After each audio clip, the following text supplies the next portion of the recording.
Okay.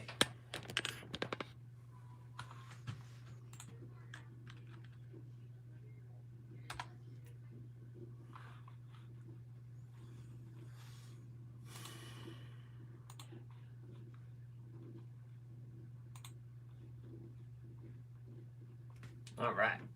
Okay. We're back. Okay, cool. Yay. All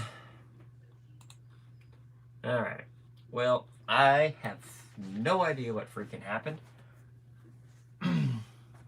My mic and everything shows that it's working. Like, I'm watching everything. I can hear your loud breathing. Well, frustrated. So yeah, okay, we're back, I guess. I don't know what happened. I don't know why YouTube is doing that to me, why they dislike me. Because my mic, everything showed still working the entire time, but it just simply stopped with the audio.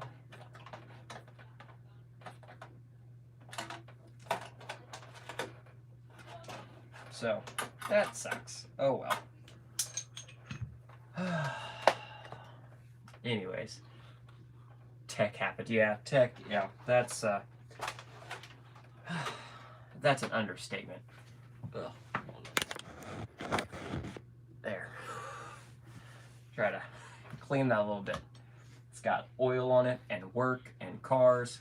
Conley, yes, we're back-ish until the next technical failure on my end. You know,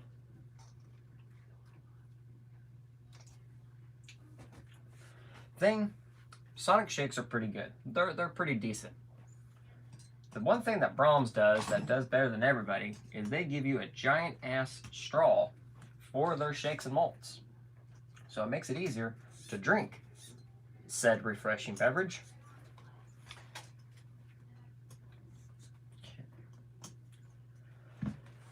So, yeah. Brett, how's it going? Thanks for tuning in. We are technical difficulties starting, you know. It's weird because everything's working just fine. And then it just is like, no, we're done. We're done here. Even though everything still shows it's freaking working. Just, honestly, it's just frustrating at that point.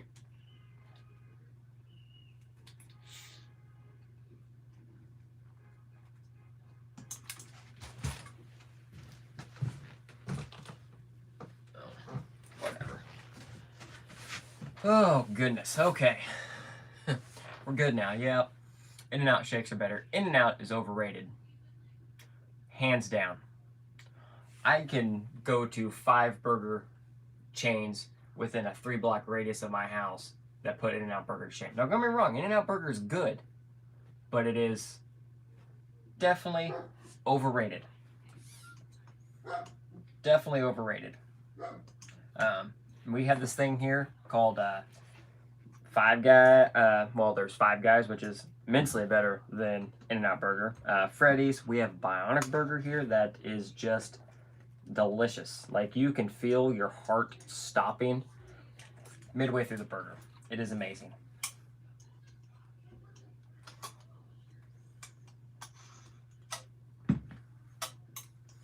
Wrong.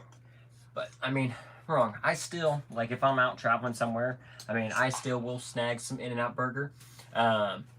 Just because we don't have one here. And it is something that's a little different. Just like Whataburger. Even though Whataburger's just fancier Sonic. That's how I describe Whataburger. It's still good. It's just, I mean, it really is just fancier Sonic.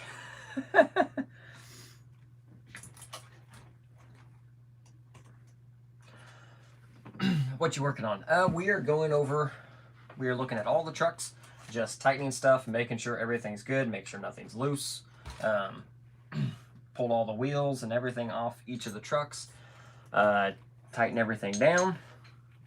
Got wheels cleaned, tires cleaned, and actually good to go. It's going smoother than I had anticipated, so.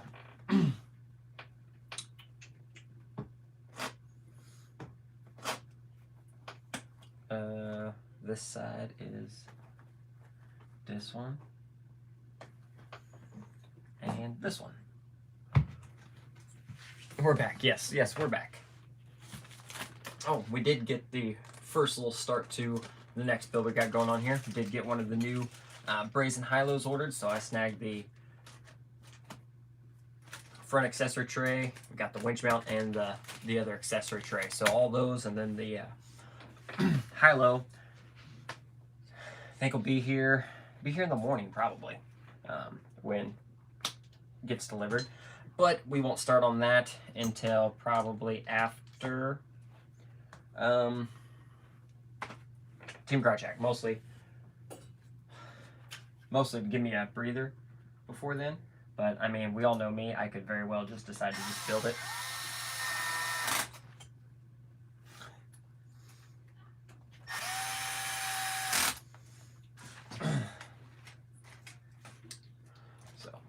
Compared to Sonic, we have a lot of in and outs. A few Five Guys, and yeah, some places I get the burger, big beer.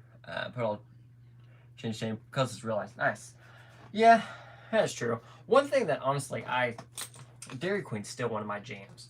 Mostly because they're still one of the few places, in and out's the same, that actually still have like actual soft serves, like chocolate ice cream, and it's not just vanilla mixed with stuff. And Brahms too. Brahms is really good. Honestly, I think Brahms is underrated all around, especially Brahms breakfast. Their biscuits and gravy is delicious. And from a good, Midwest Southern that I can made in Dallas, we were all taught by our great grandma on how to scratch, make biscuits and gravy, the whole nine, so we tend to do that quite often. And Brahms is actually really freaking good. Like, it is pretty dang tasty. Putting my head DQ for dinner tonight. Nice. Where did the body go? It's good to go. I mean, Dairy Queen, actually their food's good. Their chicken strips are actually pretty good. One thing I had when Dewey and I were in Kansas City for training, they had the Canes, the chicken strip place. A few of those ones it's not local here, and I've never had it, so we stopped there and got some of that, and that was actually really good for just chicken strips and fries, because that's all there is. Even though chicken sandwich is just 3 chicken strips, that was really freaking delicious. Definitely would eat there again, for sure. DQ chicken strips with the country gravy is good. Yes, I agree. That's a good combo right there. Me building is me breathing therapy. Yes. Yeah, and and always have to add my little adult magazine scale accessories in there, just because it's just something else.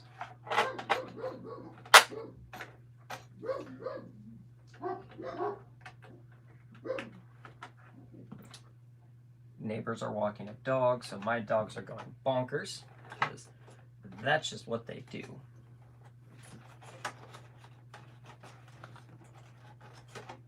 Okay, cool. We're good. They will have canes in Fort Collins. Ooh, they'll have canes in Fort Collins? Sweet, thank you. Because wife, actually, she wants to try it. She's never had it. So actually, we'll probably, Dallas, Jake, Theron, on the way to the event, we are stopping in Fort Collins and getting canes. Because, yeah, that's delicious. I would definitely eat that again in a heartbeat. And it's filling. And the sauce, I know it tasted really familiar because everyone has their own special sauce. Like, that's what makes their stuff. And that sauce is actually really, really delicious. So, sweet. Thank you. Thank you, man. You made me put a pit stop. Well, what if I don't want to? Well, then, hey, Dallas, we're stopping getting canes. Tell Jake you want cane. It's chicken, Jake. Even you eat chicken. They're just, chicken strips are just big chicken nuggets. It's okay. And the fries are really good. And fries are actually really good, too. Yeah, chicken strips are just large chicken nuggies. We're fine. Oh, me too, Canes all the way. I'm driving 8 hours a week from today. Woo! Man, that's some driving. Yeah, I think total distance from Taos. I'm pregnant, and yes, I get to choose, so I say yes. So, Jake, your choice. I thought you learned this as soon as Dallas was like, "Hey, we're expecting." You should have known. Like, you have. This is just the way. Like, we don't have choices anymore. Like, it is their way or their way. Like, plain and simple. All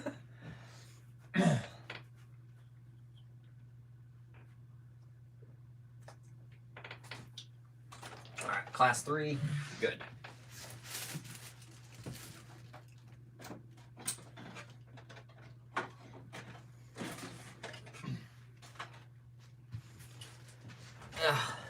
And now, go over the kiddos truck real quick. I did go over his the other day already, just I was adding up points and everything, but I already went over most of his truck and double checked everything was tight on his.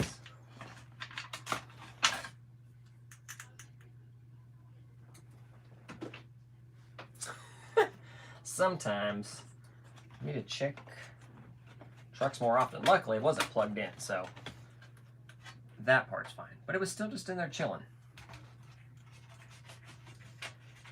Plus, I redid his axles and everything the other day, so he should be good to go. Don't forget who is picking your trucks up on Tuesday. I mean, I can make them fit in the RAV4. I'll make them fit if I have to.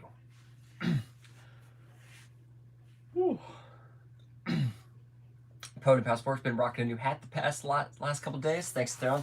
Heck yeah. Yeah, these came out pretty sweet. Definitely huge thanks to Theron for getting these. Did get a few more made too that I'm gonna have a couple with me for a couple others that have asked. So Jake got one. Kiddo stole one too. But he wears hats with me too. So, and plus, like I've mentioned before, with the kiddo, like he was super excited for the hat regardless. But like I said, of all the things like he knows that I can do, like he's been at work. He's seen me like have trucks stripped all the way down to frames, engines completely out, and in 700,000 pieces, and put them all back together while having conversations and just dilly-dallying the whole time. None of that matters. And the fact that I have a little baby YouTube channel is what matters. That is the important part to him. All the things I can do.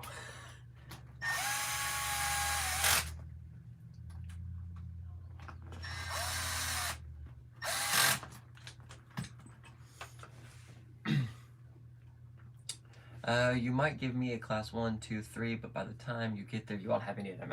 I see how it is. Sure would be a shame if that S10 got a scratch on it before the concourse.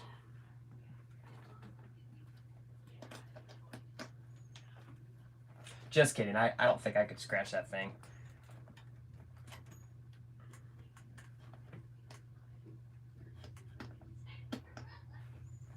Might be time for some new hubs.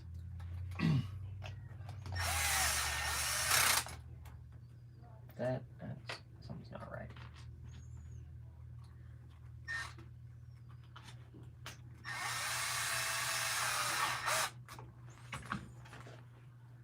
No, that's just how it is. Okay, cool. Customer C, how's it going? Thanks for tuning in.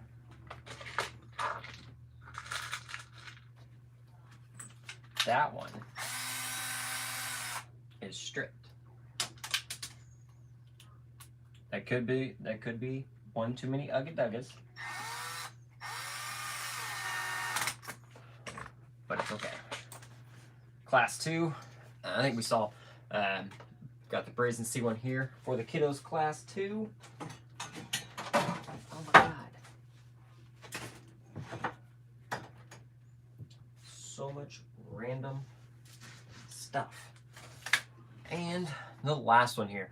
But yeah, definitely excited for the event. It's gonna be a blast. Have a good time, and then come back and start rebuilding. So we'll do when I get back, we're gonna do a few videos here, but we will be doing some chassis shopping, I guess you could say. I'll be going over Class 1's going to get a new chassis, overhaul everything. Class 3 will probably as well. Whoa.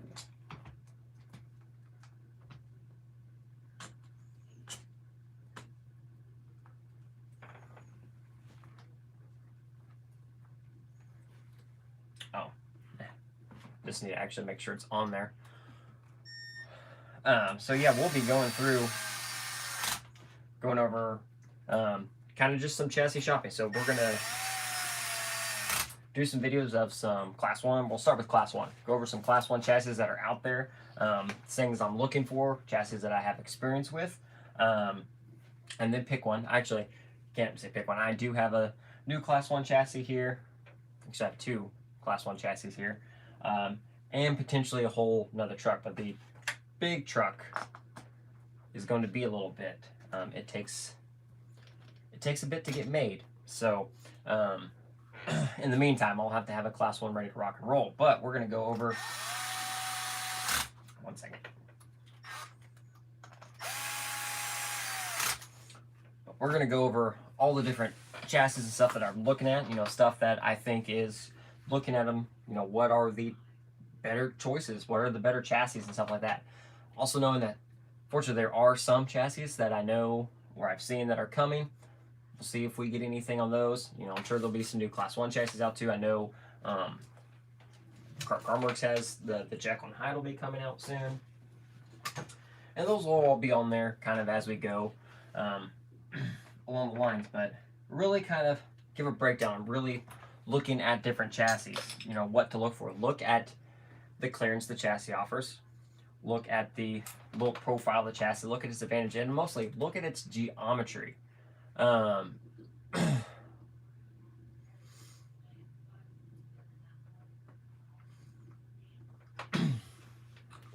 definitely missed some here. So yeah, there are definitely lots of chassis and everything out there. So we'll kind of go over that. So the chassis I'm really looking at, and then what we end up building and stuff like that. So that should be a nice, fun one. Blind Guy RC, how's it going? Thanks for tuning in. SM Fabricator, how's it going? Thanks for tuning in as well. Blind Guy, hope everyone's doing good. Oh, doing great here. Hope you are doing well. Doing good as well. Customer C got my BR Mini and the 13T Expert motor. Now I need to get the 4mm bullets and wire. Nice. Sounds like you got some good motors and stuff ready to rock and roll. For sure there. Definitely got some good combos.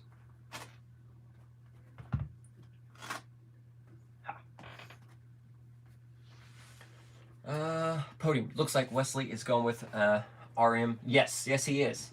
And we made sure he is in our group, Group B. Group B is going to be a blast. So I will be in Group B judging all weekend. With Theron will actually be in there as well. And a few of, that's basically where all of us local guys got ourselves put into. All the coast to coast crawler guys, our friends down south there, Oklahoma, they're also joining us in the group. And I think Matt and Josh are also in Group B for at least Class 1. So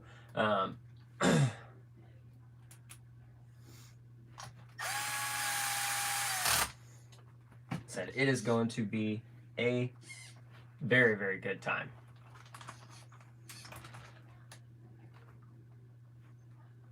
Oh, that's just how it is. Oh, no, it's not. Or I said tighten everything, make sure everything's good. Yeah, that is important. Oh, so that universal is just that loose.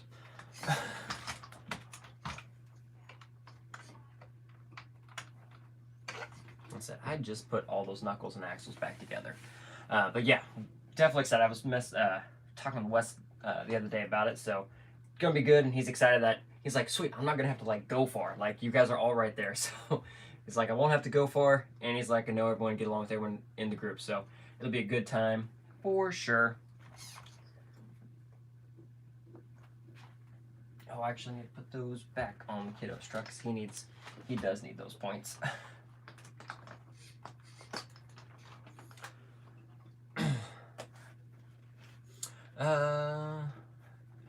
Jimmy, will you go back to the G-Speed chassis? Right now, with all the other chassis out there, and looking at what the chassis offer, currently, no, that is not on my build list. There are just too many. One second. There are just too many other chassis right now that geometrically speaking and clearance and everything else like that just offer more right now. I said I've had great luck with all the new chassis and builds I'm going, and I can just pick a build and do whatever, and I've had great luck all the way around, and stuff's just been going good. I said it's just not something that I have planned on the build right now. Class 1 is very competitive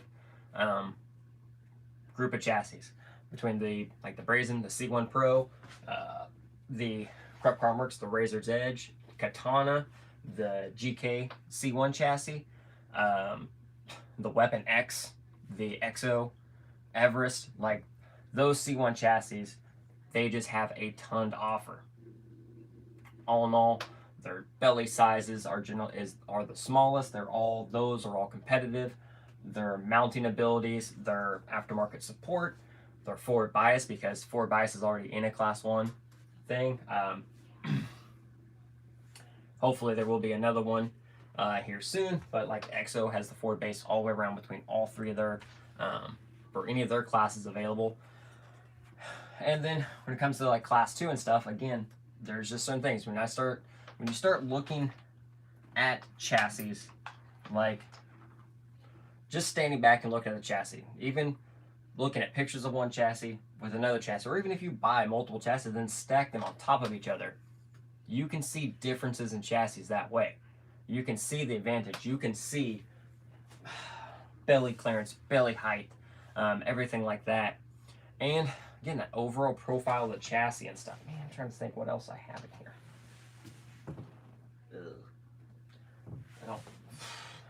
I want to go. I moved everything around, and I have a pile of chassis.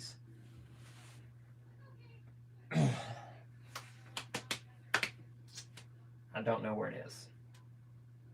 But nonetheless, when you start looking at all those chassis, even stacking them side by side and whatnot, when you start looking at that, geometrically speaking, looking at the angles that you can get, the low profile, mostly it's that belly. It is that clearance section. The amount of clearance you can get under here. Because honestly, I prefer clearance over CG. I've kind of really turned towards that. I know I had a pile of chassis. I don't know where it's at.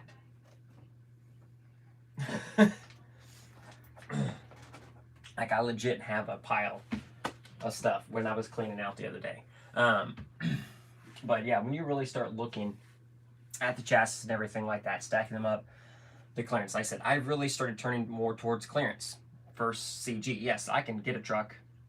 I could take any truck and any chassis and I can get it slammed. I can get it low and I can make it do crazy things that benefits from being an LCG chassis. Yeah, side hill's gonna be beneficial. But clearance, I've found for me driving since I've made my changes have benefited me so much more, because yeah, it's cool if every gate and every course was 50, 60 degree side hills, that would be fantastic. That's what I would build. They're not. When I'm taking steps with 8, 9 inch steps and I have to make that breakover, I have to make that crest, I need the clearance.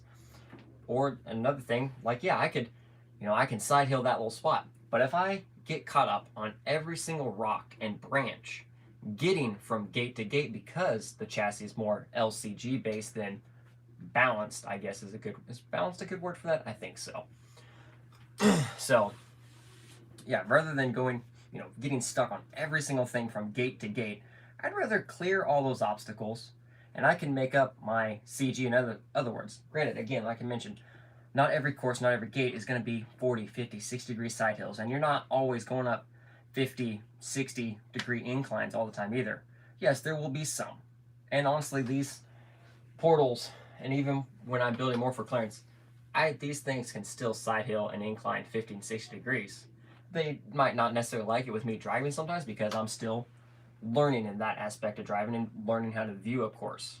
So I'm not a great driver by any means. I have my moments. Even a broken clock's right twice a day. That's kind of how I drive. I just think another thing is also when you start looking at the chassis, you notice there are different levels of chassis. Like there are beginner chassis that are easily swappable. Like you can pull a 10.2 RTR out of the box and swap 90% of it to a chassis, and it can go do things. And it is going to be an improvement, generally speaking, over a stock chassis. But in other chassis, there may be a little more work involved. Or, you learn that you don't want to use every single component, because when you take an RTR, generally most of the things you need to take out of an RTR are the axles. Everything else has better replacement options throughout all of our RC worlds. So a lot of some chassis just require more of a builder's aspect, and some people don't like that or want to deal with that builder's aspect of it. Like I get a new chassis, or if I'm looking at one or building one that no one's done yet, and it's like, okay, it's time for links. I get everything kind of set up, and I go through, I measure, okay, I need about this much for front links, I need about this much for rear links, and either I can make some or go through my pile of links and find something that's probably going to work, and I like that part of it. That's not for everybody. So when like new chassis hit, sometimes it takes a while for link companies to get caught up. People don't want to wait that. They don't want to deal with that or make their own. So that's another thing. It's sometimes taking the easy road versus putting in that little bit of work that's going to be worth it. Example, I still haven't got the video on it because I just don't have enough done, so much going on. Like the Nordic chassis. When I got the Nordic chassis, there wasn't a link company that made links for it yet. So I measured and sourced links and found that luckily high-low links were very, very close. I just had to make a few changes and everything worked, and I got it up and running. So stuff like that. Tim Powers, yeah, there's a ton of great chassis out there, for sure. Like there really is tons of chassis out there, tons of options, and it's just really how to look at them. Like the Jekyll and Hyde chassis that's coming out. Austin's mentioned many times in his videos. Now I think he's going above and beyond, I think, for this release to make it more builder friendly. But he's mentioned several times the Jekyll and Hyde is a builder's chassis.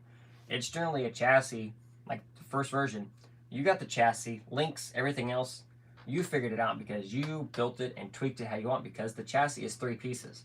Now you can do all kinds of things. It's going to be a fun build. I'm super excited for it for that reason.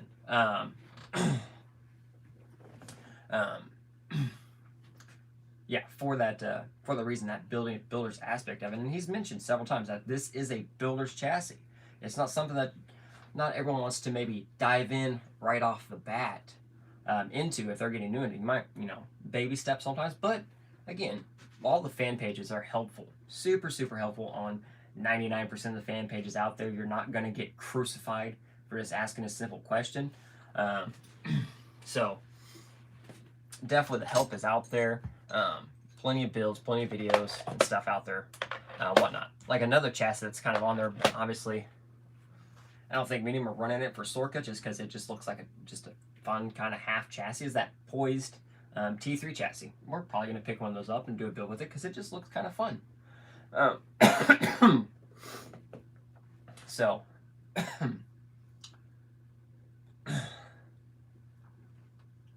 but yeah, it's really, like I said, and also once you get to that point where like you're expanding your builder's skill set, like Brett mentioned right there, many people need to work on their build skill set over time instead of driving into a full build right away. And that can be true, because sometimes people will get, I think what it is they see so much and they get everything and they dive in over their head. Or they can get frustrated with one simple thing and it's just they're done. Or you know, unfortunately, I mean, it's not unfortunate, 90% of all the companies, all the chassis companies, every single one of them, every parts company, they all have full-time jobs too.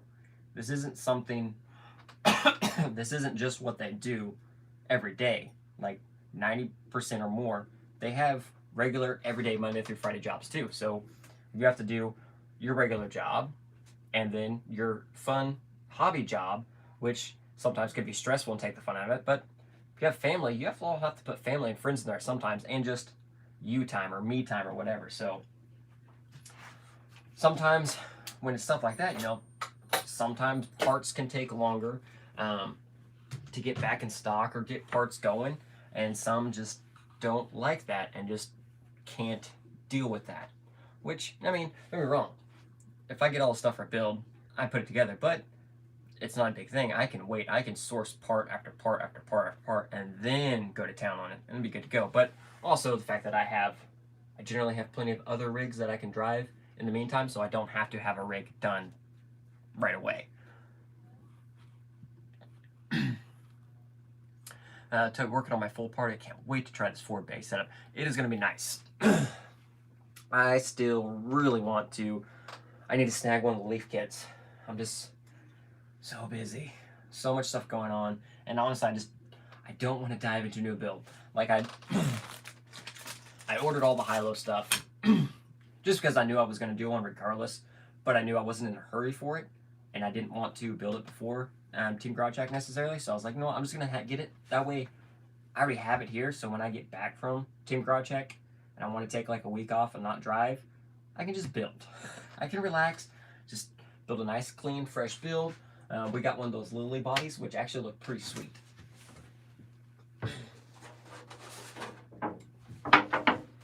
So, got one of the lily bodies.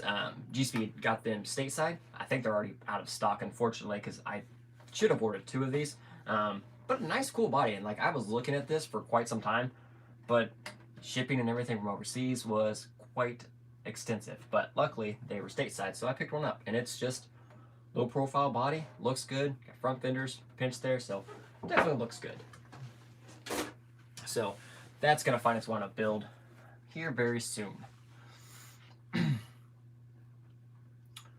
Struggle with oh yeah, there you go. Brett got you taken care of too. Brett, I'm 66 shop hours in already this week and catching up from the weekend sales. Yeah, there you go. Exactly. I know I forgot to put something on. I said you got a ton of work all the time. And like honestly, like even like I don't make parts for anybody, but even like doing the little videos for my little itty bitty channel here, like I'm busy from work, family, and everything else, and like sometimes like I just don't feel like making a video or taking videos. Sometimes like it's fine. I mean, it's not a lifeline or anything like that, so I'm not that hugely worried about it.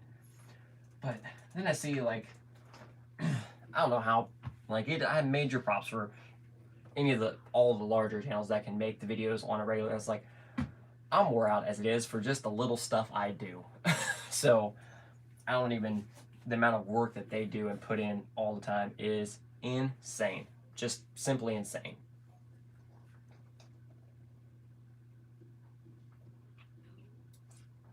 I really should just like throw this in the microwave.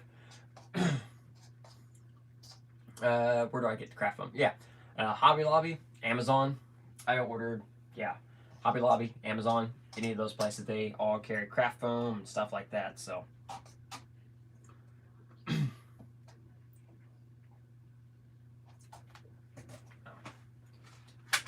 before I forget, because his truck needs all the scale points. We'll throw these on here.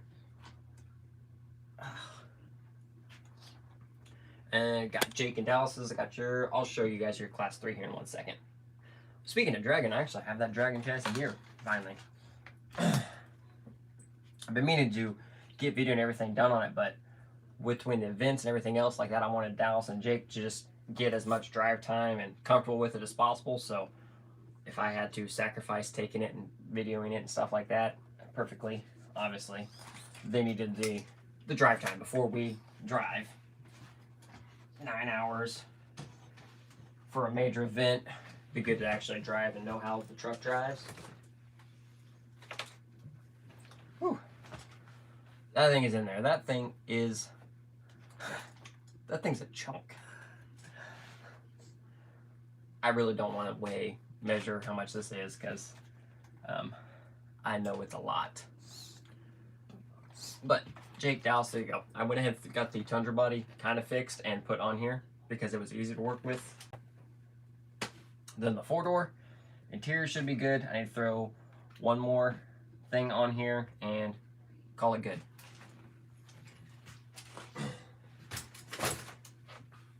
So, yeah, a lot of stuff 9 to 5, and the stuff happens where like screw up with it, and the Pro Bumper order manufacturer messed up, took 2 weeks to get handled, new parts on the way, but had to refund, some didn't want to wait. Yeah, exactly.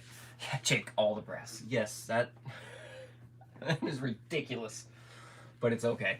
Exactly, Gary. Yeah, some people, like, simple thing, something happened. Like Brett, you mentioned on your live stream the other day, you misdrilled some product, and you were mad at yourself and everything, but you know, that's a mistake that freaking happens. But some people are just impatient. Honestly, I blame Amazon. Amazon ruined patience, especially for small businesses, I think, because people expect that shipping now. People expect it's convenient. I mean, to be fair, it's worked one time here. Is like we have a Amazon warehouse here now. I can get same day shipping if I place it early enough in the morning. If it's in stock there, I've gotten stuff the same day, which, to be fair, is simply something that I could have just went to the store and got, but I'm lazy and I can just have it brought to me, and unfortunately that's it.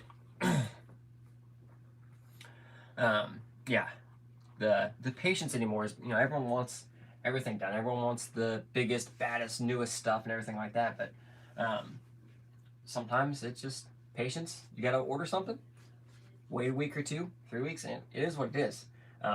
Like some parts I order, I know every time I order, it's gonna be a little bit. I'm just not in a hurry for it, but it's good enough. I don't care about the wait because it's some of the best stuff I use. So, plain and simple. Good stuff takes time, and stuff is just worth. There's my other battery. Worth the wait, plain and simple. eSpace Scalers, do my S610 Pro transmission nuked itself on the 3rd run, taking part. What? How? I would be very interested. I would like to know what broke. Because I've comped that thing basically and drove that hard since I got it. And it has been pretty spot on for me. Now, granted, maybe there will be you know what, we're going to be up there. It's going to be Team Garage Active anyway. I'll probably grab a transmission while I'm up there and swap it out. Brett, I can put the Pro Skid in the pace setter, right? All that pattern's the same. I believe it is. I think you told me that. I just forgot. Ivan, how's it going? Thanks for tuning in. I have a Pro Skid somewhere.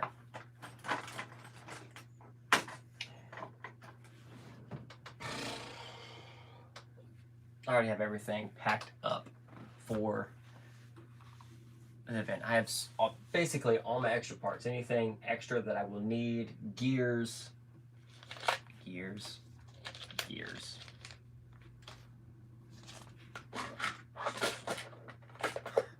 Anything extra that I could potentially need or will probably break, I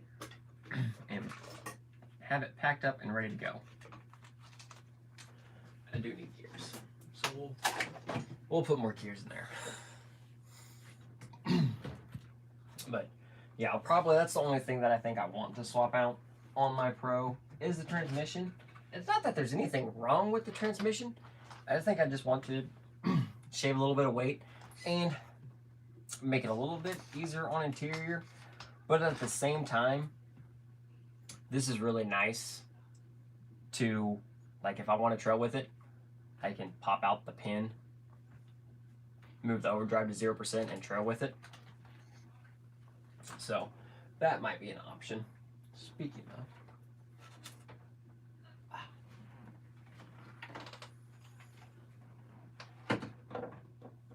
stay.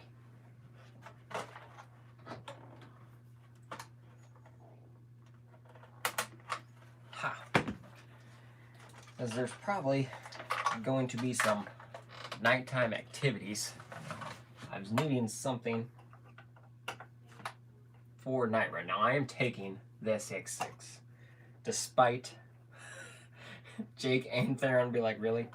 Really? One, that's the brightest night. That's the brightest truck I have. But it's also, it's the SX6. Thing's a friggin' blast.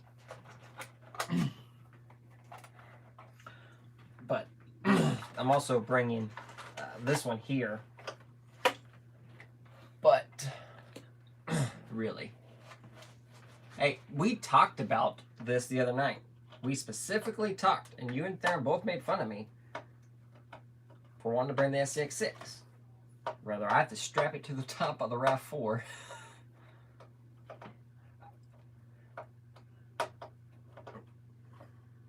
I trail with 28% all the time. It's fine. Yeah, I don't. Not, well, one, I don't have the batteries to trail with 28% all the time.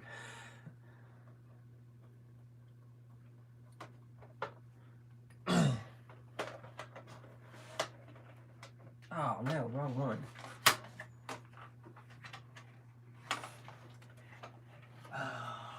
Wrong screw. Yeah, I'm looking at the Poise RC chest as well.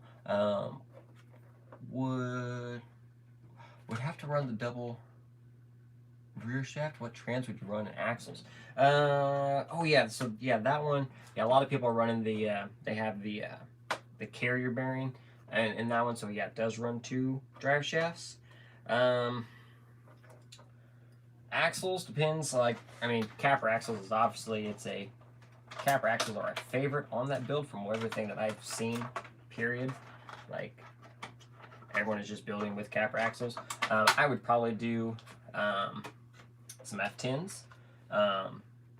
So I think I'm going to do one on some F10 straight axles and probably an EXO transmission or a deluxe fab transmission. One of those two will do just fine. If you want overdrive, you're going to probably want to look at like the EXO Alpinus transmission. If you're going to overdrive your axles, then snag the Alpinus, or then snag the EXO Climber or the Deluxe Trans. And that would suit any overdrive needs.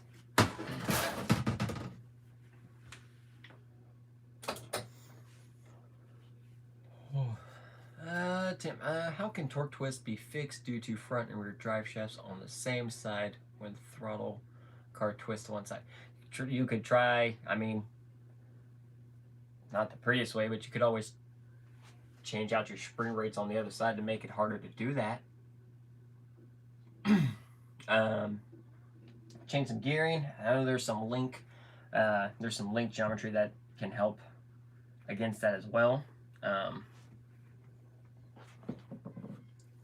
Honestly, I don't think I have anything that does that I've really had to like mess with, like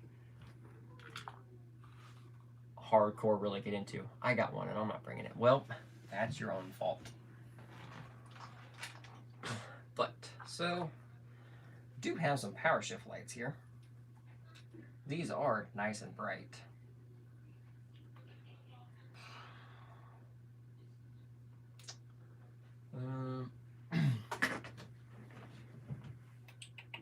Trying to think. I could simply just put that one like right there.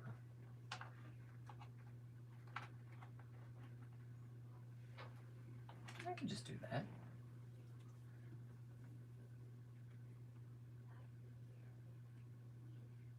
Yeah, I could just do that. I could just put a few holes in the buckwheat pipe and call it good.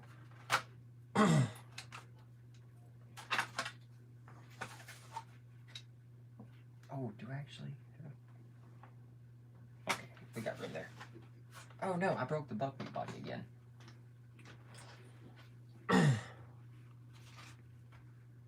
We'll fix that.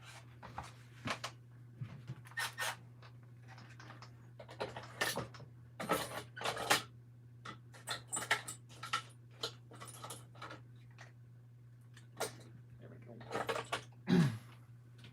Way to go, Tim. What'd I do?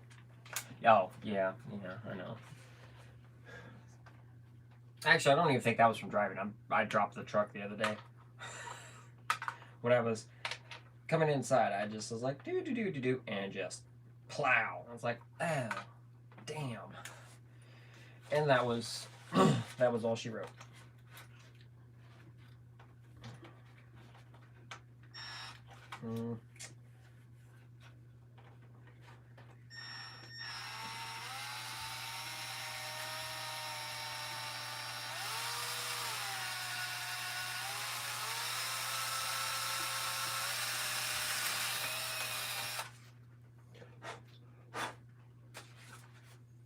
And so we put them kind of symmetrically.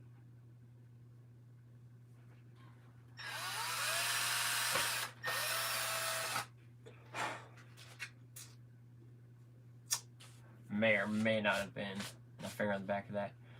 Can't let you have anything else. I tell you what, man. You know, I have my moments. I have my moments.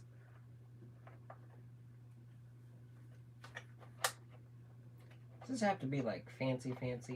I just need lights is all I need.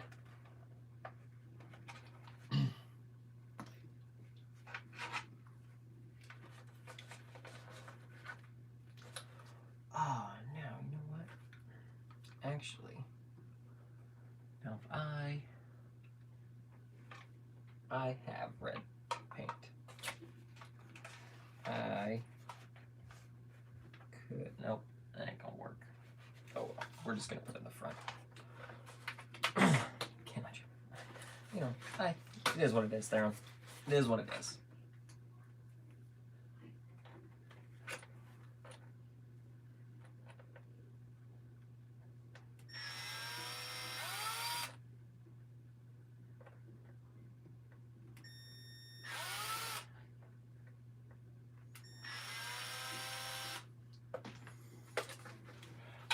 Get yourself some Chavez lights. That's what I use there the best. I have Rolling ones and Power Shift RC lights here.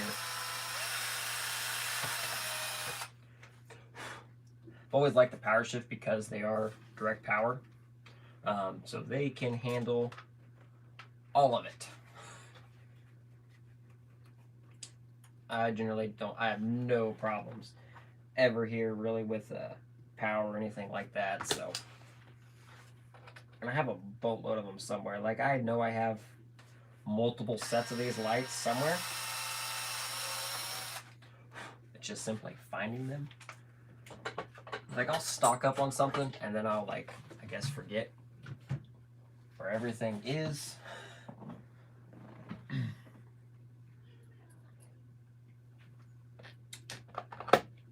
And I'm always constantly like, or the most famous is I'm gonna put this where I won't lose it, and then immediately loses it. Immediately. It's just the way the cookie crumbles.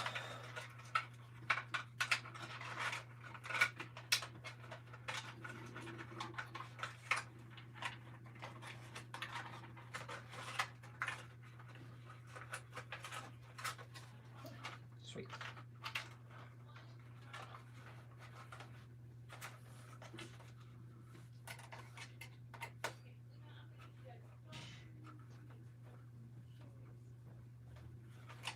Oh.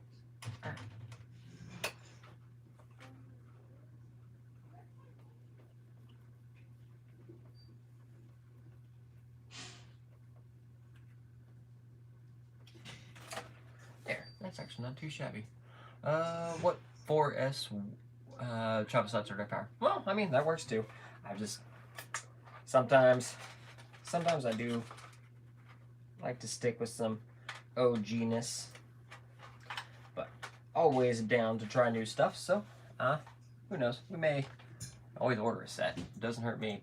4S. You want 4S direct power winch? Yeah, there's only a few options out there. The Roadrunner is 4S capable. Oh, what else is 4S capable? The new NSDRC is 4S capable. I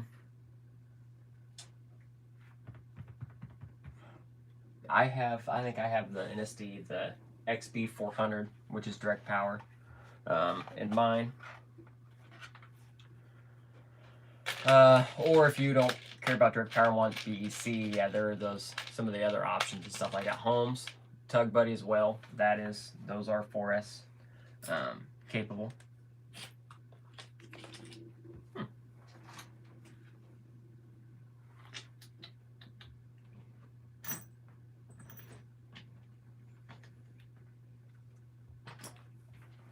So yeah, Shift XLP. That's not it's not 4S though, is it, Gary?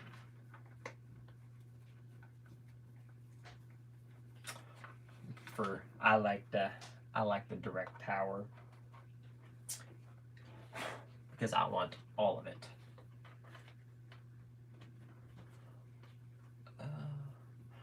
Coco, what's up, Tim? Anything going on for Memorial Weekend? No, not really, actually. Kind of excited because the shop is actually closed for the whole weekend, so that's actually super awesome. I was not planning on that. Thought I was going to have to go to thought I was going to have to work on Saturday, but we closed the shop for the whole weekend. So now my vacation, so to say, actually starts on Friday, and I'm excited. But honestly, for Memorial Day, it is probably just going to be a relaxed day. Just sit back, relax, and honestly not do much of anything. Because every once in a while, those days are just needed. Customer Steve's want internal spool. Might look at a Roadrunner, or honestly that NSDRC, that new one that they just released, looks pretty good. I'm going to look at one this weekend, for sure. Because yes, I like internal spool winches. Plain and simple. If it's not internal spool, like honestly, generally not interested in it. Internal spool's the way to go. It's easier. All the way around. Shift XLP is not direct power, but trust me, it doesn't need to be. Pull the winch direct right from you. Yep, nope, and direct power. I want all of my hundreds and hundreds or 1,000 pounds of freaking torque and speed. Actually, my Ninjas are dangerous. Like, the Ninja winches are... I love my Ninja winches, but they can straight very well be dangerous at times. I've cut my finger. I've got my finger caught in them a couple times. It can be very unpleasant. Some of those, but said this high-speed winches, you definitely have to put in a little practice time with the speed, or on your controller, make sure your switches are easily ready to rock and roll or use, because they can get away real quick. Except Tinker, yeah, just honestly, might work. Just tinker on some truck is just relaxing, have a good time. I mowed the yard yesterday, so hopefully it should actually be good until I get back and whatnot, so I don't want to have to worry about that. Internal spools are really sweet. Yeah, that internal spool one does look really, really nice. So definitely, I think that is definitely a solid option out there now. Especially, look, all metal enclosed, so definitely a solid looking unit all the way around. But yeah, unfortunately, winches, it's got to be internal spool. It's just the way it needs to be. internal spool is just so much nicer, so much cleaner. We're good. So, actually, let's make sure. Yeah, that'll do. Nice little. Yeah, that'll do nicely. Those are bright. That will actually do really nice. Ah, that makes me happy. Project down.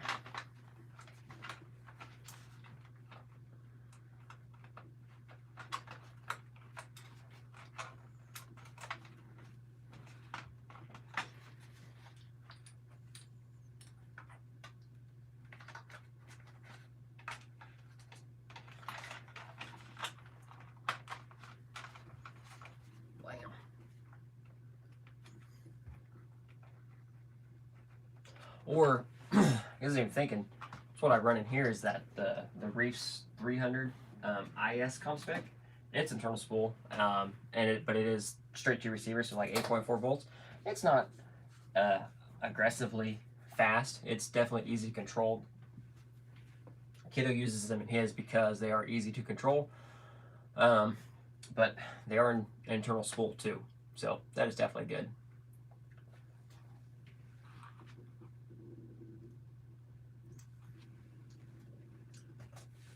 Oh, Jake, I have rotors for you. 1/9, right?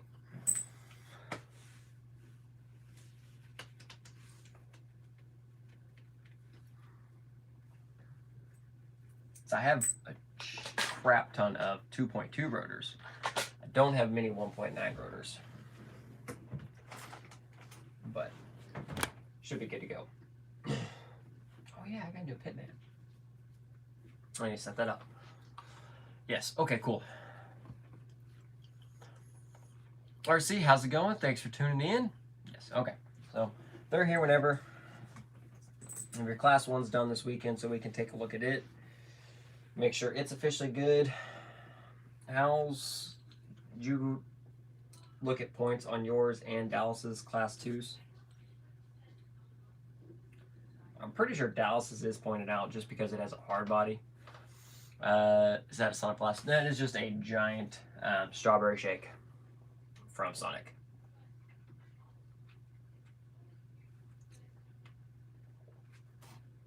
If they made Blast in this size, I'd be very happy.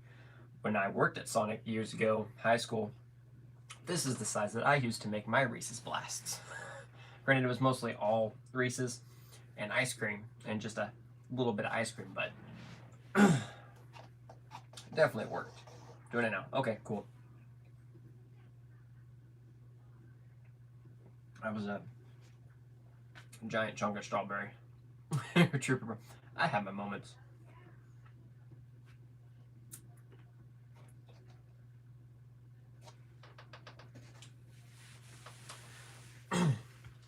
But also, I'm definitely excited. I picked up a couple gimbals to hold the phone up. While we're up there, it's something that I've needed to probably invest in for a while anyway.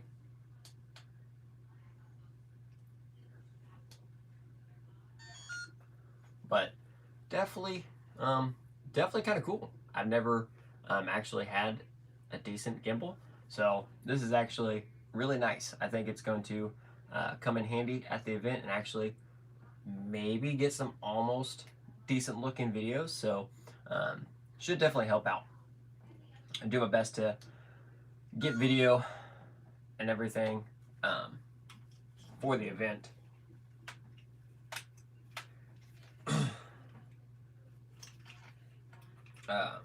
We got the concourse and whatnot Thursday, so I definitely want to do get all that in, get all of our trucks and everything else, and then I mean I'll be judging most of the whole time, but I said our group that we're in is almost all of us, so At that point, I can just I have no problem handing a phone and camera to people, so we should be able to get plenty of video and stuff like that. So I was gonna say you can get a blast in 40 ounces. Yeah, no, I mean if you know people that worked, I'm sure you could, but no, that's just a giant shake, because I guess it was happy hour, so they were like half price shakes, so definitely makes it good. Do you get points for lights? If so, do you have to have them on when you're on the course? So yes, you can get points for lights, headlights and taillights. You can get points. Previously, the old rules, you had to prove the lights worked at the tech table, and then you could turn them off. You didn't have to run the lights while you were on course. The new rules actually don't say anything about the lights actually functioning, as long as, obviously if you have bulbs and you have the lights and everything in there. Headlights and taillights, you would need headlights and taillights, and then light bars have specific rules. Like, none of those are legal. Like, I could probably count them as scale points, 1 scale point, but light bars specifically, they have specific areas they're supposed to go to actually count. So, but yeah, now if you have lights on now, even new rules, if you have to turn them on the tech table, no, you don't have to have them on the course. Rob, good luck next weekend. Thanks again for all your advice and getting my trucks legal for ECCC. Not a problem. Glad to help. Always glad to help. I'm glad you had a good time. It looked like a great weekend. Looked like some crazy courses. Tons of good stuff out there. Started watching some of the videos from ECC during lunch today. So definitely nice. Looked like a great time. It was one I was thinking about until the Team Garage Hack event was announced. The Colorado event's closer for me, so less drive time. And they're so close. I know people that went to ECC, that went home. They're basically just relaxing for a few days, and they're turning right back and hitting the road and headed to Colorado. So there are plenty of people that are hitting both of them. Lots of people that are hitting both of them. So definitely crazy. Yesterday, one of the overdrive selecting cogs in the Pro transmission snapped a C-clip and slid back into the case. Wow, nah, dang. Chewed up a bearing too, it looks like. Dang.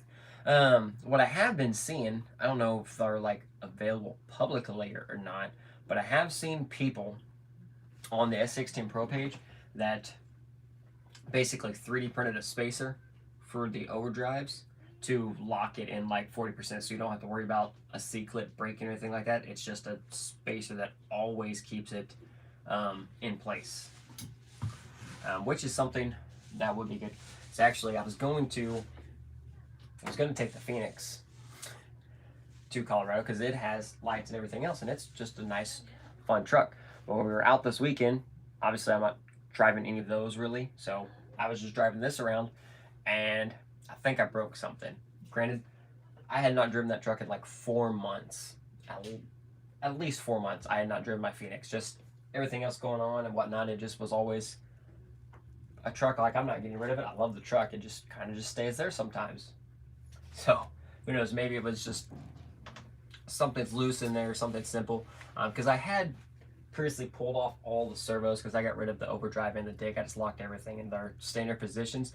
So I was thinking, I was like, you know what? I bet one of the levers might be moved enough to just be catching. So we'll see. Fucking the moths right now are insane. I'm sure it's other places, but I just remember earlier, a couple days this week and last week, I've seen memes. It's basically a clip out of like Starship Troopers with Rico with the guns and the aliens in the background. Instead of being the bugs, it's just moths, and it says Kansans right now. That is true. I guess it's all to do with the weather, how dry and everything else it's been lately is crazy. Like, I'm legit like opening my toolbox in the morning at work, and moths are coming out of the toolbox like everywhere. If we leave cars inside, if the windows are like, there are moths, and they're everywhere right now, and it is insane. It is a straight up invasion. I'm gonna need to look into that. It's never been out of 40% overdrive and wasn't trained. Weird. See, that's weird. Because mine's the same way. as soon as I built mine, I've locked it in 40 and it has not moved since. It has been in 40% the entire time.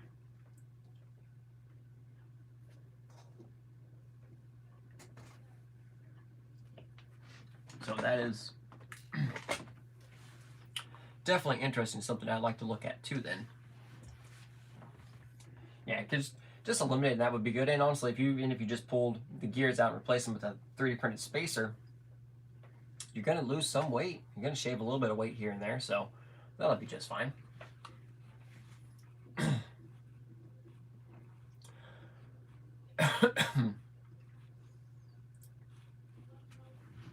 I figure, yeah, when we're up in Colorado, I'll probably see. I know I have Team Garage Jack Ford motor mounts because for the next Class 1 build, I will probably need to steal another transfer case.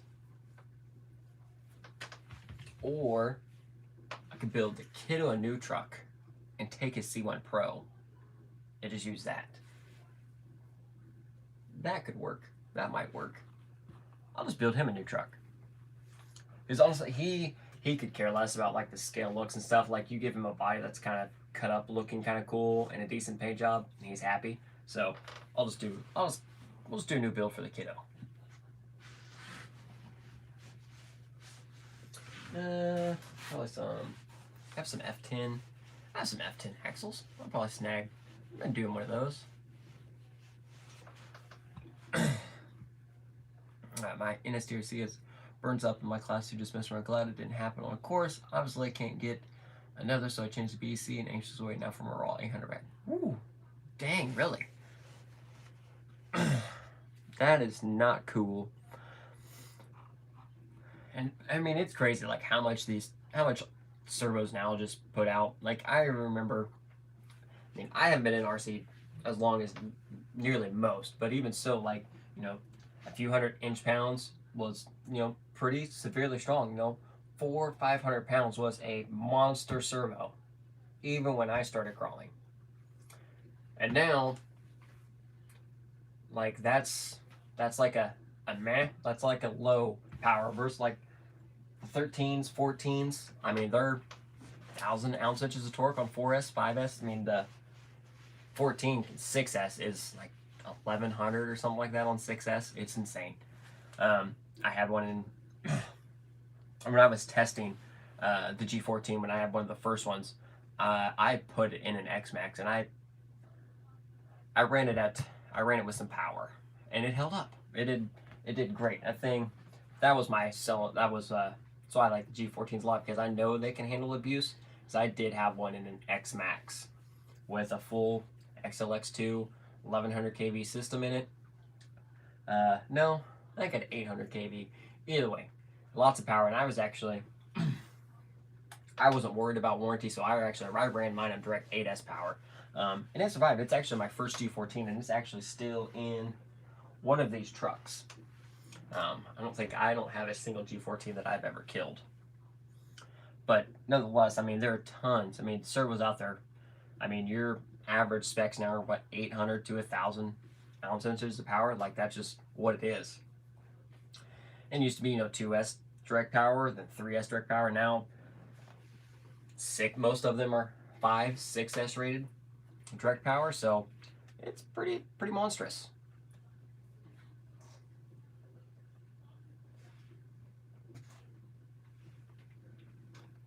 And that's not even getting to the SCX6 servos, which those are, I think I have the V1 in SDRC one because I won it at Crawlapalooza. I think it's what, 2,400 ounces of torque. Now granted, the SCX6 needs every bit of it. Every bit of it. So, Giovanni Alexander, hello from New York City. Nice. How's it going? Thanks for tuning in. Steve D, direct power changes the servo game. Direct power changed a lot. One, it just makes everything so much easier. I don't have to worry about BECs. And I know people say like the direct power and it loses and it's not the same all the way through. I really want to know. Yes, Jake won my servo. I don't know where I know I haven't been doing as much, but like I've never had my servos or servo winches lose power running on direct power. Even when it gets all the way down to the end, honestly, the servo and servo winch is the only thing that's left working. I'll lose throttle before I lose steering and my winch. So, but honestly, in comps, like, I'm not crawling on, like, I'm not marathoning with these that I need them.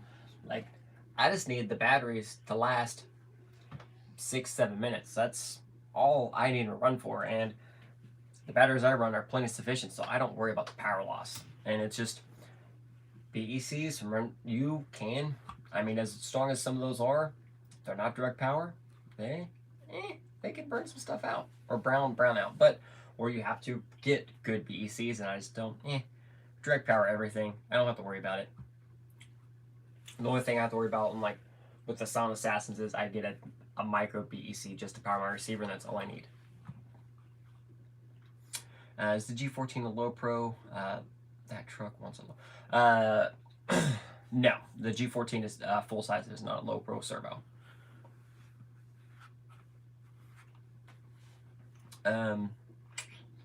Who makes low pro? Shifts makes a low pro servo, correct? And NSDRC makes a low pro servo. I think they do. Pretty sure they do. Briefs obviously makes a low pro servo as well. Yes, Jake won my servo for him because I guided him to a perfection score of -40 with like 5 minutes left on the course with the SCX6. After that, whether I won the servo or not, that SCX6 deserved that servo. That SCX6 got drove by 6-7 people for the SCX6 comp. It took first, second, third, fourth, 6th, 7th, and 8th. That SCX6 put in work. I run direct power servos on all my comp trucks. Yeah, I like direct power. It's so much easier. It's plug it in, call it done. Now, if I bought all those fancy crimpers and everything to shorten all my wires and everything like that, still haven't done any of that. Just added a few more zip ties and called it good. Which is, my class 3 I really needed to do it on because I had such a tight space. But I'm just like, if I just put a little more zip tie in there, we're good. Yeah, the servos put out so much power, those small losses, nothing. You still have plenty to get the job. Exactly. Yeah. Even if you are actually losing power, you're still putting what 700-800 ounce inches out there towards the very end versus the 950 or 1,000 you started with. It's still going to be enough to work just fine. I'm not worried about it. And the only time I could even remotely think is when if it's cold and I run 450s. But that has nothing to do with that. It's just because it's cold or 450s. And when it's cold out, I'd step up. I run like either a 650 or an 850 if it's cold, which is also probably, depending on the weather in Colorado, I will probably be running 650s just because if it is on the chillier side, the kiddo will probably run.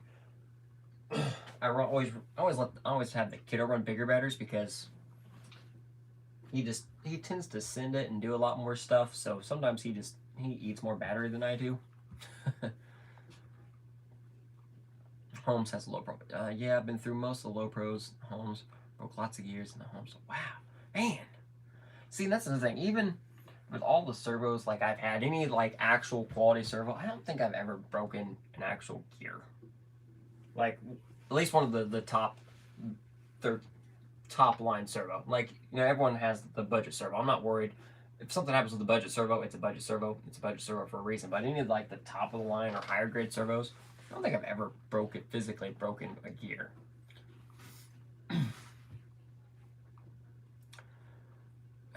888 on class 1, 777, and it's just 2. There you go. That 888 Reese is a monster servo. I've seen a couple of those. Those are pretty gnarly. They have what, the 1100 now or something like that, which is also insane.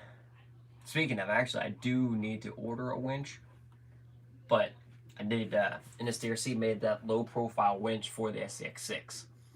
And I need that. So I tried to make, I took the fifth scale servo that came with the 6 and I got it to work.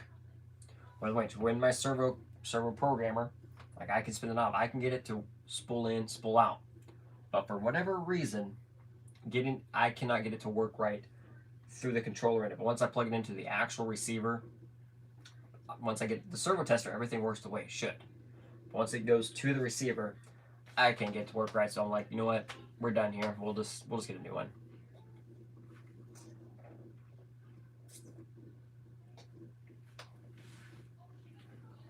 Out here in New Mexico, hard on servos. Well, I mean, yeah, I guess that could be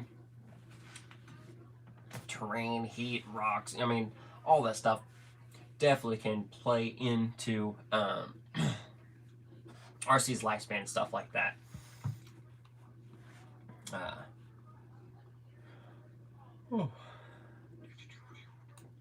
But anyway, so anyone else got any projects, any new builds, anything like that going on?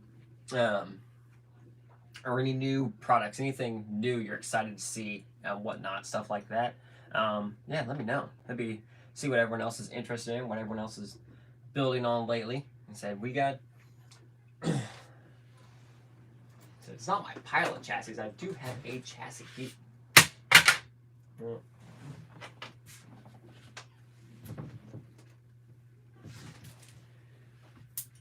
Do have, this is one of the GK-C1 chassis. Picked one of these up the other day from John. Super excited about it to get a build going with it. We got the new high-low. So this should actually be here tomorrow.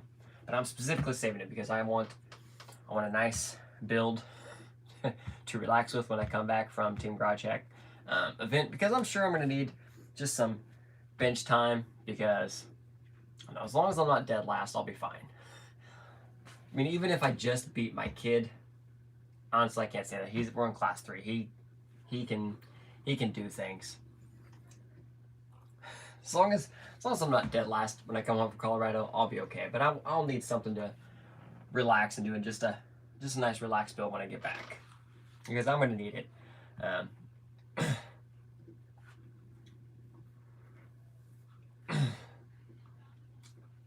Because I have a feeling, yeah, like as much, I mean, I love driving, and not get me wrong, I'll have plenty of fun driving, no matter how many gates I smash. I'm still gonna have a good time, especially, honestly, again, especially the group I'm in, one that's judging and whatnot. It's just nicer when we can all joke and get along. There's not, I mean, obviously you judge properly every time, but it takes a lot of pressure off. You don't feel like you're the evilest person in the world by giving a gate. Plus, it's also, you know, friends and people I know, I judge you harder anyway. Like, I know people always think, oh man, your friends or family, you guys can't judge each other. That's false. Like, if I know you're, like, we're on a super friend crawling level, or family, like Jake or Theron, like, we judge each other harder than we judge anybody else. Like, I think you touched that, like we are focused on each other. Like, we are making sure that we give them those gate points or those reverse first penalties. It's like we judge each other harder than like we do regular people. Just that's the way we do.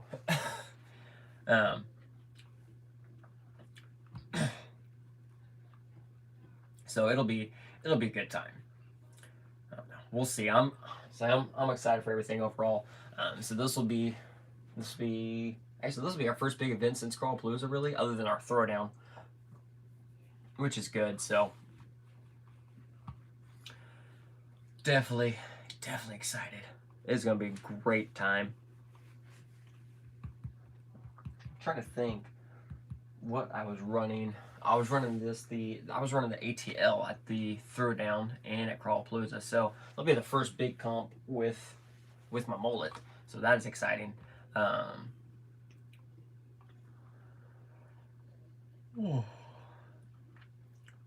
I need money to be able to build. Me too.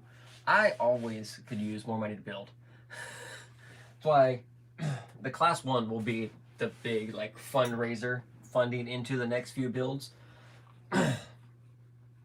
So What are your thoughts on 3D printed inserts? 3D printed inserts are a thing. I use lots of the anti-foams in different builds.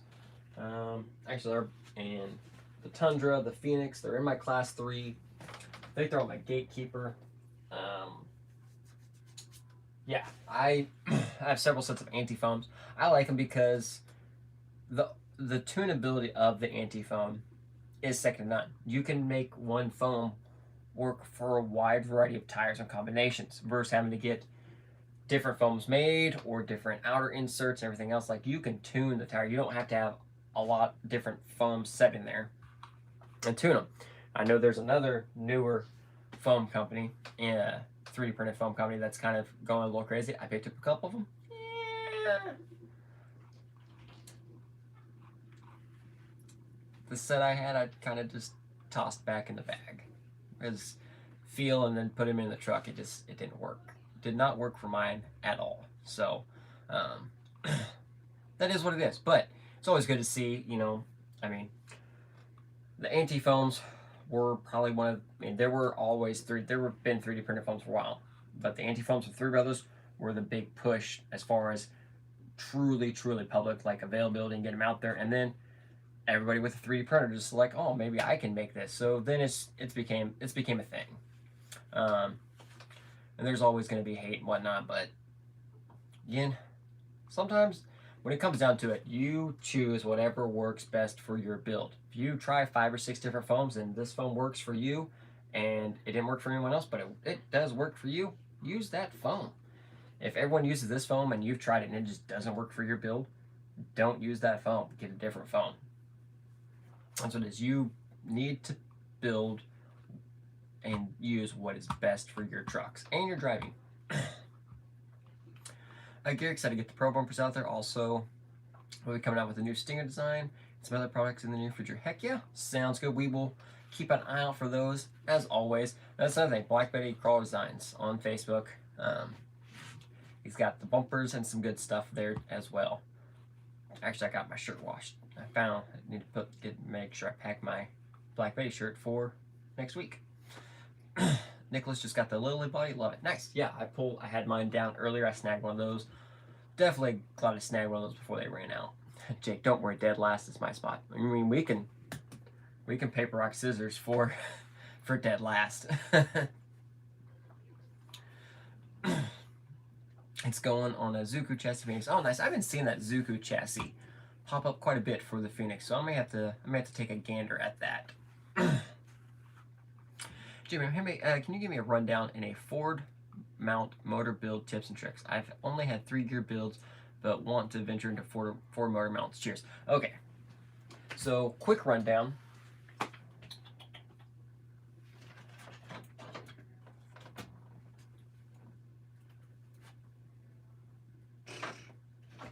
Trying to see which one's actually going to be easier to show.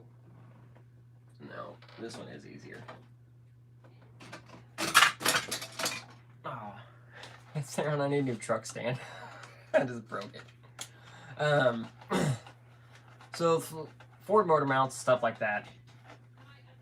It's like I have them for transfer case points because points for circuit comps and also like weight placement and stuff like that.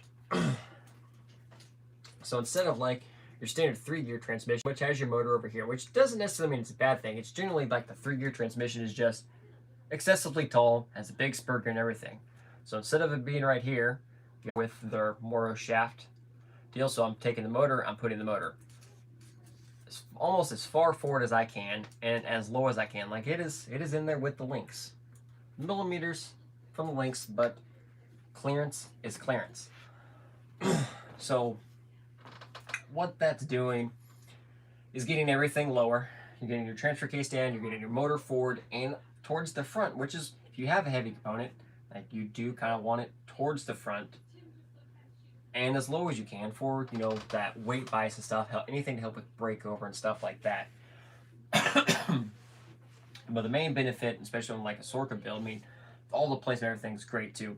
But a huge thing is it counts as a transfer case when you're building for Sorka. It's an easy 4 points. Now, there are other transmissions out there that accomplish transfer case points without all that. which is the Team GarageHack T210 transmission. Either of the XORC transmissions, the Alpinist or the Climber, which that is what I run in 1, 2, 4 of my trucks now is the XO transmission. So,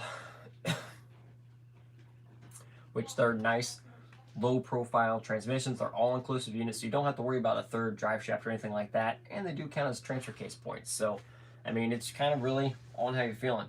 And with the forward motor mount, if you're building into a custom chassis, you need to make sure it has accommodations for a forward motor mount. Not all of them do.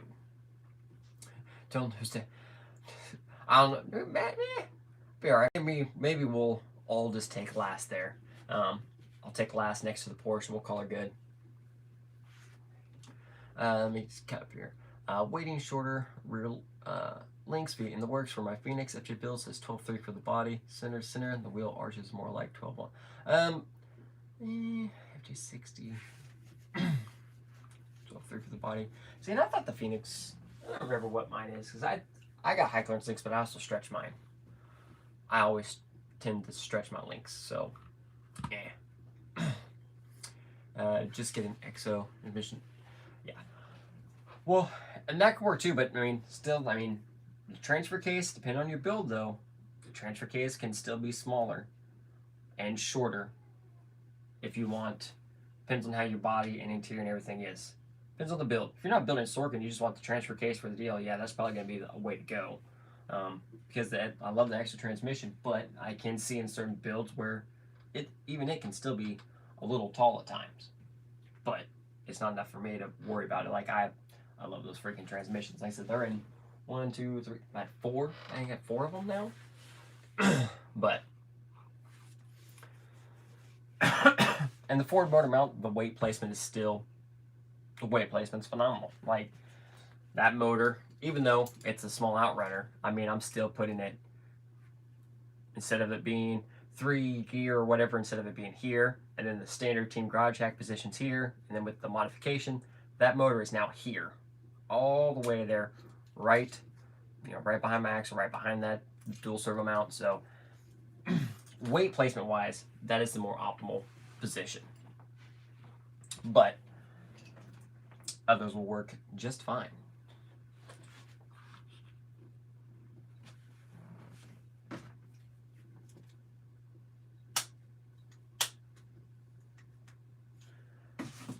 Make sure I charge those.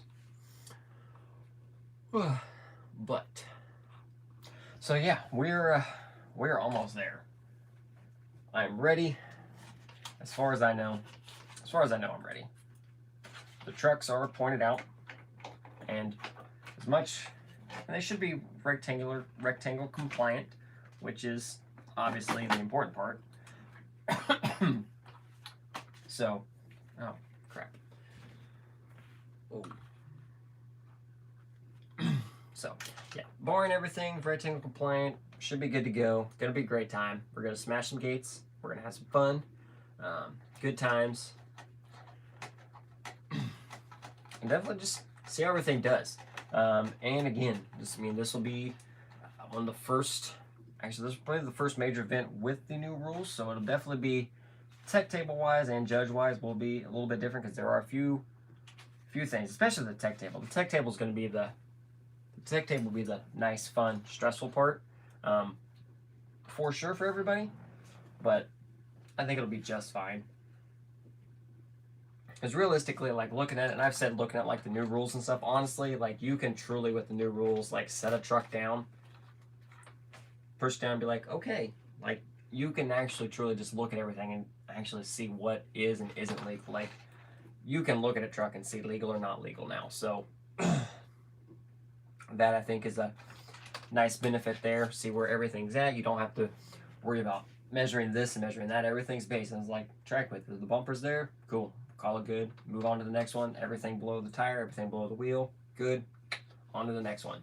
So definitely good there. And then judging wise, other than a few changes here and there, basically no sin. As long as gates and courses aren't built where like you have the opportunity to send it or jump it, or straddle gates or stuff like that, it'll be fine. And you can build courses, competitive courses, without having to do that stuff. So that's really like the biggest change. And like if something falls off the truck or breaks, anything like that.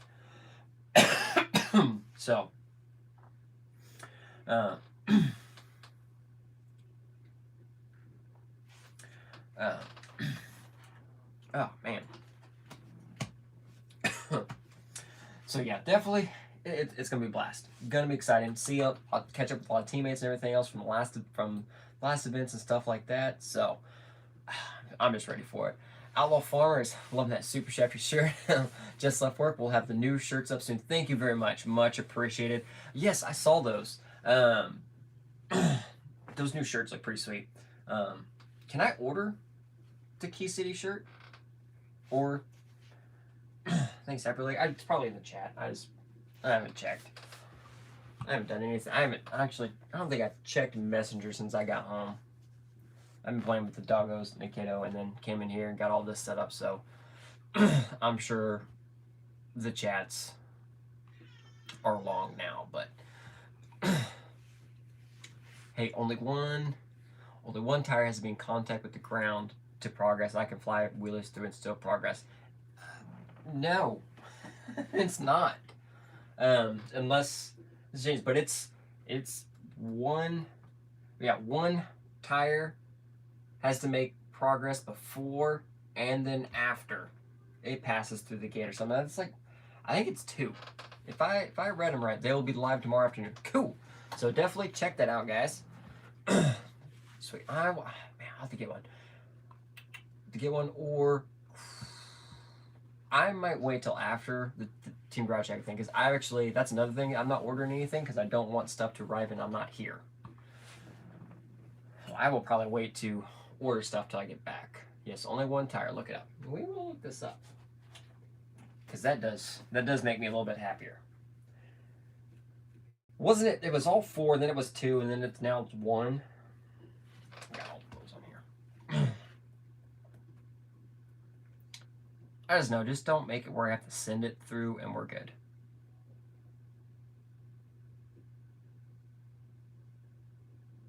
Yes. Okay, cool. I thought it said single tire first. Sweet. Thank you. That makes stuff so much easier. 1 tire from front axle, 1 tire from rear axle. That. Dang it.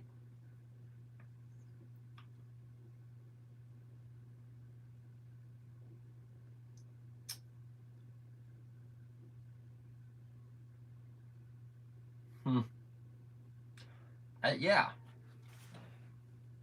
Yes. No. It is. It's 2. It's 2, Gary.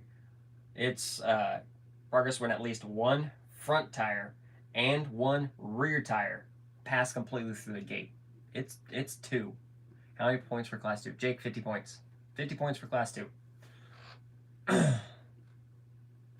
Yeah, no, it's you only need a single tire to progress through the gate, but clean progress is 2. Technically.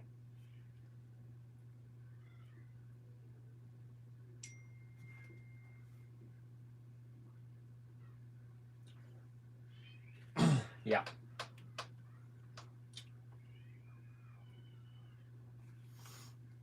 Yeah. So you have to go through, but you have to have, axle. A tire has to be in contact the whole way through the gate.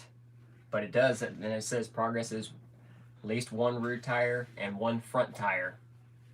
But that's not what it says.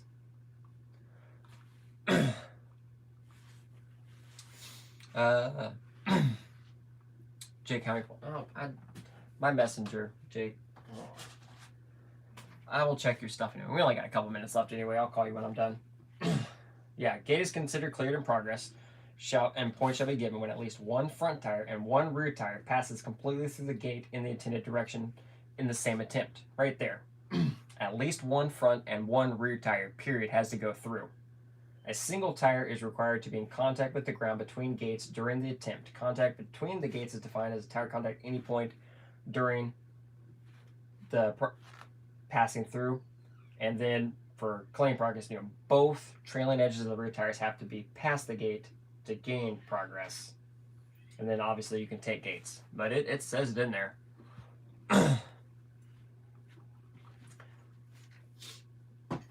But you can't, well, yeah, one front and one rear, but only one has been in contact with the ground. Yeah, but if you wheelie before the gate, that tire is going to be off the ground, so it doesn't matter. You're not going to be able to send it through and have the tire start, because your tire has to be, you have to on the ground as you start the gate and after you get through the gate, and then another tire.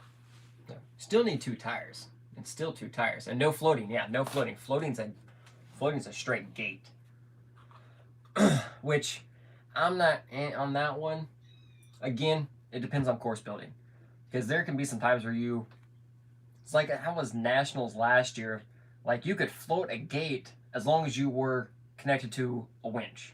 If your winch was connected, you could float a gate because it was, what did they say, it was controlled. But now it doesn't matter. But I'm also like, well, what's like floating? Like I've driven up to gates before. And like the gate's here, and like is that floating? Like I'm there, but I stop purposely. I stop and take a reverse and line up. So no Duke Boys gates. I'm hoping not. I'm hoping not. I know we have with those types of rules and stuff. I know we've changed a few of the ways we've done some gates. I think the biggest thing though is the bonuses. Again, the bonuses going from -10 to -5. I mean, that's what it is. You can still make a nice, challenging bonus gate. So, yeah,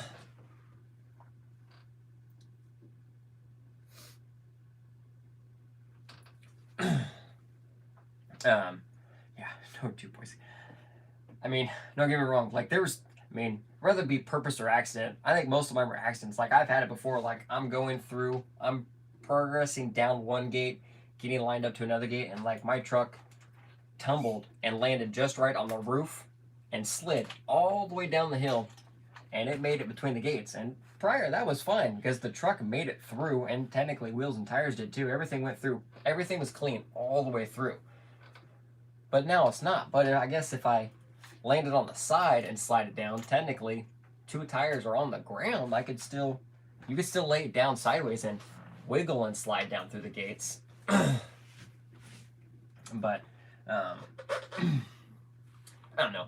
But again, it's all course building. If we don't have crazy gates, we're not going to have to worry about it. And that's gonna be the thing. You don't need challenging, crazy winch every gate to be fun, or you don't have to winch every gate to be challenging. You can make driver courses that test the driver. Some people are going to winch, and some people are just going to drive it. So that I don't know. I'm excited. It's going to be a blast. I think we're about switching up bodies on C2 and C3. What are some good options? I mean, there's tons of options out there. Again, it really depends on depends on the class and rules, stuff like that. I mean, depends on your style of bodies. Like I like certain weird narrow. I like narrower bodies now with the new rules. A lot of my bodies are going much narrower than they were before. So that's what I've been going after. It's not the way it reads, but that is what it reads. That is what it says though. And it says one tire. It says you have to have front. You have to have tires from the front axle and a tire from the rear axle. Make it through. So like sketchiest possible clean progress is like this through a gate. You can pendulum around on 2 tires, not floating over a gate here, but like just in between, and like that would be progress. And that's why they changed it from 4 to 2, because like, well, yeah, if you do some crazy winch like that and you're up like this, like you can't get 4 tires down. So that's why they changed it to 2, and that's how it's written. That's how I've heard it described. It's like that. It is 2 tires, and that's how we've been doing it. 2 tires have to make it through. But you can't do that, and then like you would have to get past the gate and somehow wheelie the truck and then go through like that. But most likely you're not, like, I just don't see that way working very well. But I mean, honestly, that's how it reads. It should be 2 tires. Like, all be all, 2 tires is what it should be. Plus, that would stop not necessarily crazy pendulum or jumping gates and stuff. Because honestly, those are always a pain in the ass to judge. Because if you are not properly positioned and someone sends it through the gate, you're like, that was the gate, and then it's like, no, it wasn't. I said it's a gate, and it's a gate, and that just starts all kinds of stuff. And ugh, we ain't got time for that. We're just here to have some tiny truck fun, man. Let's see. Good day, Tim. Are you ready and pumped for color? Yeah, as good as we are. Yeah, honestly, I'm just ready. Finish the last day of work tomorrow. Relax for a few days. Get everything packed up. Take the wife's wrap forward to work tomorrow. Just make sure everything's good. Top off fluids, and get ready to rock and roll. So.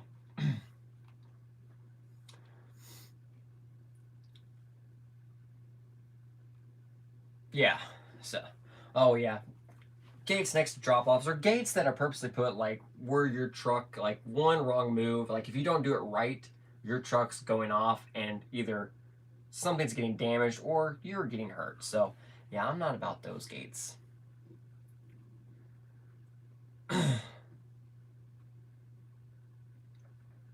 And that's the thing too. Yeah, that's with the downhill deal. Like I get it. But the way it reads is one front tire and one rear tire have to touch before, during, and after, at least before, during gate progress. Like as soon as you make progress, then it can come off. So, I mean, that's why those downward gates, and I've seen one front tire and one back tire need to go through the gate. So you can straddle a gate and do it dirty to progress, but you will get a 10-point yeah, if you straddle it, 10 points now, whether it's winched or not. But yeah, it needs to be one front tire and one rear tire has to be on the ground in contact for progress. Like, and that's just, I mean, that was just the first line, because it says one front tire and one rear tire, and it says one tire needs to be in contact. So, I mean, yeah, you can have your front tire go through, you have one tire, and then all of a sudden something happens and somehow you winch up all crazy and you have 3 wheels off the ground and just your rear tire goes through. Then at that point you would have progress. At that point, that would be one way that would happen, is have that progress. So, but it is going to be a good time nonetheless. We'll probably just wrap it up here in just a couple more minutes, but then get the, well, not the other kiddo, not the big kiddo. He's officially out of school, so I guess he can start staying up late, but need to get the little one fed and wound down. Mostly just kind of watch some movies, wear her down, so then she kind of goes to sleep. Because I still got one more day of work, so we'll call her good. Paul, what tips would you give someone going on their first comp? I don't want to say like crazy, but don't necessarily like have like crazy expectations necessarily. Have fun. More than anything, have fun. If you have a bad course or something goes wrong, don't get beat up or discouraged by it. Or even don't get discouraged by watching other drivers drive. Because watching some of the, like I remember going to some of my first comps, bigger comps, or even like nationals, even still now, like nationals, and watching some of the top drivers drive, it's so like, holy crap, like it's amazing. So don't get discouraged by watching other guys drive either, but do watch them and like learn as much as you can, like see how they look at a course, see how they drive, see like their patterns and stuff like that. By all means, ask questions, have fun, really have fun. I wouldn't take everything super serious necessarily. Still gotta have some laughs and stuff in there. And I will agree with Theron, because we both did the same thing. Don't take a 12-pound TRX for your first comp. It doesn't work out that well for you. I know it.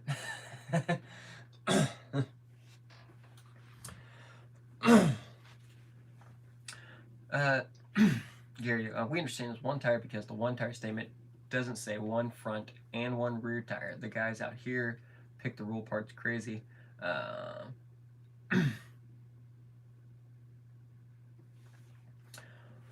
You can't go, one front rear tire can go through a gate doesn't mean that it will contact, like the downhill exception where the rear tires come off. And like, I get it, but I mean, reading what it says, and that's the thing, everything now is supposed to be word for word, and it says one front tire and one rear tire have to contact and progress.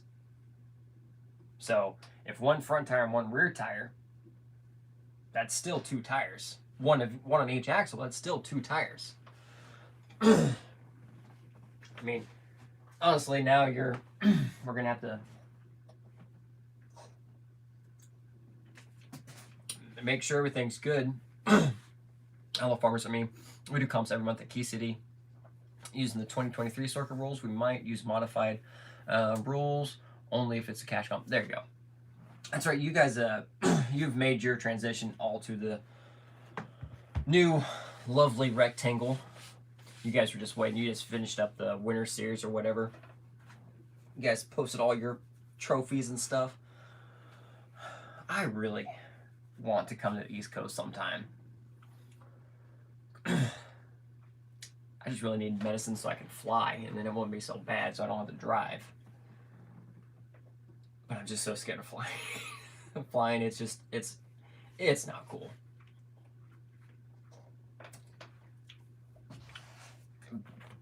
I understand the context statement only says 1, but it's specifically below the bullet.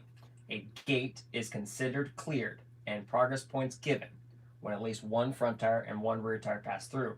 And a single contact tire, that's a bullet. That's an exception with that.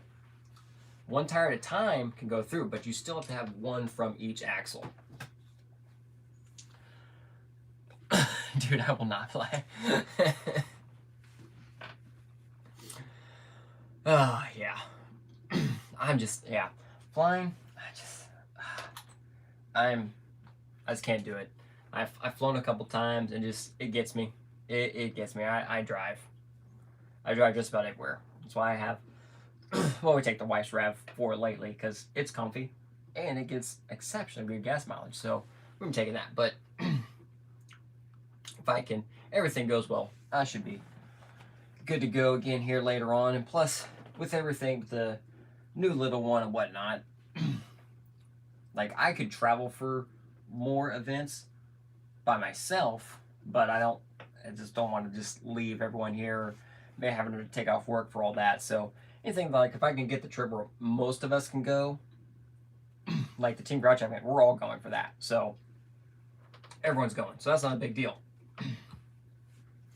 Or like Disney's only like 2 hours away. Like realistically, I can drive down during the day, comp, and come home. Like it's not a far enough. It's not a crazy distance. Like that's doable. Like if I absolutely have to, but still don't even know if I'm even going to even do that this year, just because with Dallas and Jake, I don't want to miss that. So I want to be local and ready on the standby for that. So my first time flying, I want to jump out. I've been in a helicopter, but not a plane. Helicopter, well, I don't know. I don't know if I'd feel different on a helicopter versus a plane. I feel like I would feel more comfortable on a helicopter, but at the same time, probably not. I'd still probably be petrified just enough.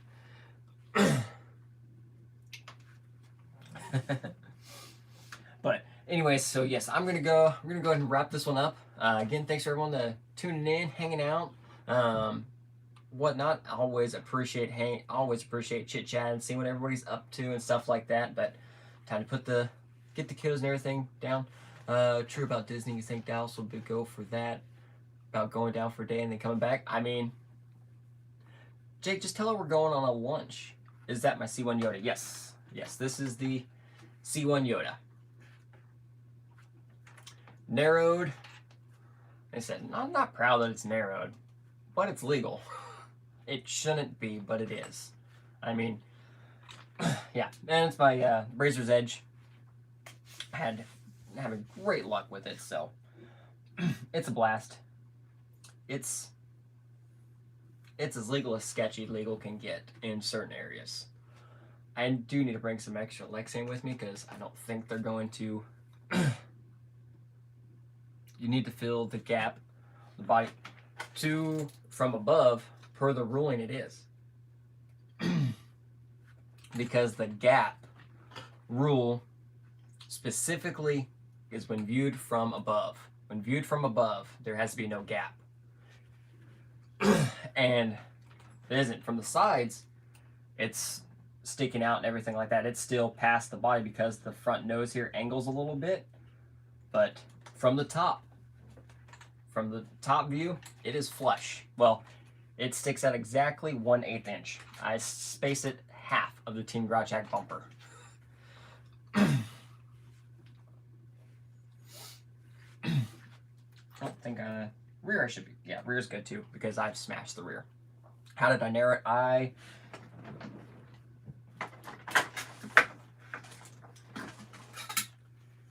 very carefully cut it.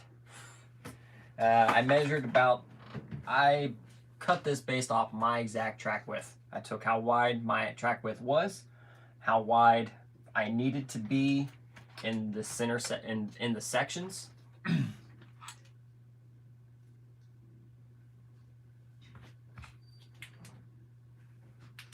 So I took how wide I needed to be in the sections, and then I think it was I needed to take like half point. I think I took almost half an inch or 3/4 of an inch out of the center, and it gave me just a little bit of leeway, just a little bit over my track width, you know, just to make sure everything's good, and then just semi-epoxied everything together, and then put more permanent epoxy on there, and I also reinforced with a little bit of just some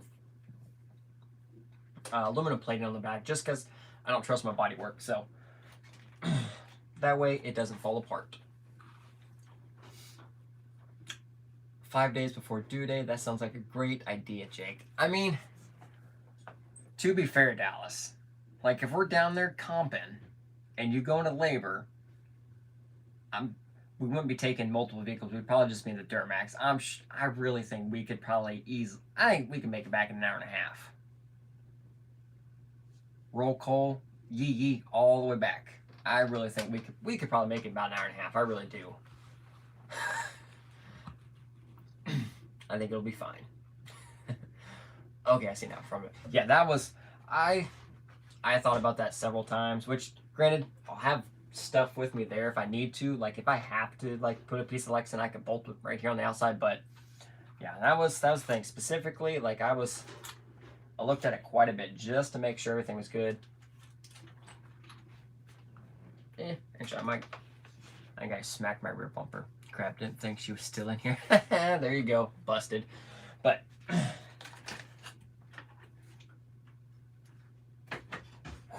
that is that.